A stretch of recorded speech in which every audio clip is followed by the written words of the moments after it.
Welcome to Trivia Viral.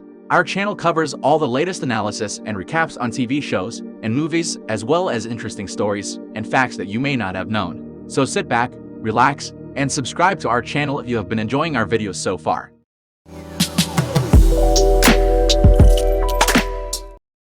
A sleeper ship carrying 5,000 colonists and 300 crew members in hibernation pods is on its way from Earth to another planet in a 120-year journey. After only 30 years, an asteroid collision damages the ship, despite the fact that it has strong defenses. The malfunction causes a mechanical engineer to wake up 90 years too early. The next morning, he tries to decide what to wear when he meets fellow passengers. Then he starts to walk around the ship, just to find that he is the only one there. When he questions a cheery AI instructor, it doesn't seem to understand him. So the engineer goes to the main concourse and finds no help from the information kiosk. There, he finds an office where he can send a message to the company whose homestead they have set up.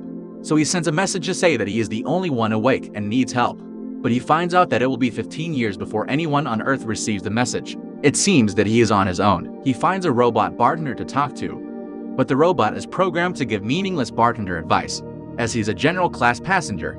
He sleeps in a basic cabin, but he later breaks into a suite with better amenities. 1 year passes as he makes use of the ship's entertainment facilities, but he becomes extremely lonely. There is an area in the ship where passengers can put on a spacesuit and walk outside, safely tethered to the ship. He considers ending his life by opening the airlock without a spacesuit, but he backs off. Instead, he runs to the pod area. He walks past the pod with a lovely woman inside. He looks at the passenger's profile that she had recorded before the ship left. He watches the file of her video interview, and he is smitten. He considers reviving her in order to be her companion, but he struggles with the moral issues of doing so, knowing that it will rob her of her intended life on their destination planet.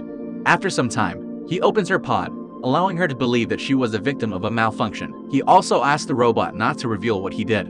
The woman, devastated at having to live on the ship for the rest of her life, tries unsuccessfully to enter hibernation. So the woman, who is a writer and journalist, resigns to the situation. She starts writing about what she has experienced. After a while, the engineer asks the writer out on a date, which she accepts.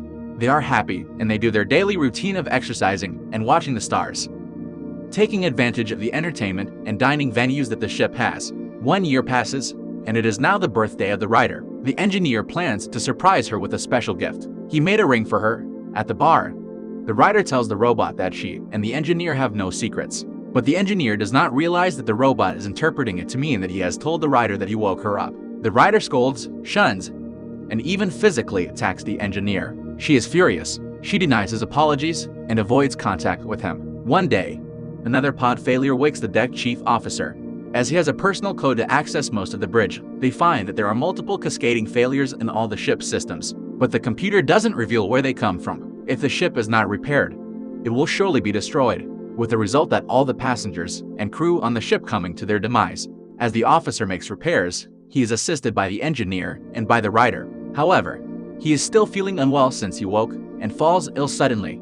In the ship's automated medical suite, known as the autodoc, the officer realizes that he has suffered necrosis and that he has only hours to live. This was caused by a multiple failure of the hibernation pod. Before he passes, he gives them his ID so that they can enter crew-only areas and try to repair the ship.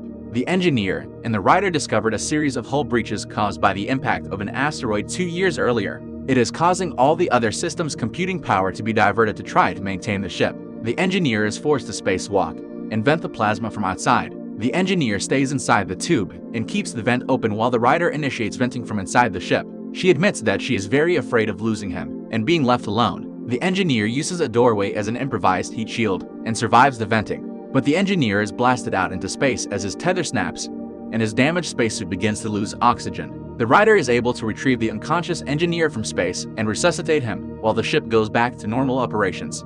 After burying the officer in space, the engineer finds out that with the officer's clearance, the autodoc can also act as a hibernation pod for one person, so he offers to put the writer back in hibernation for the remainder of the voyage.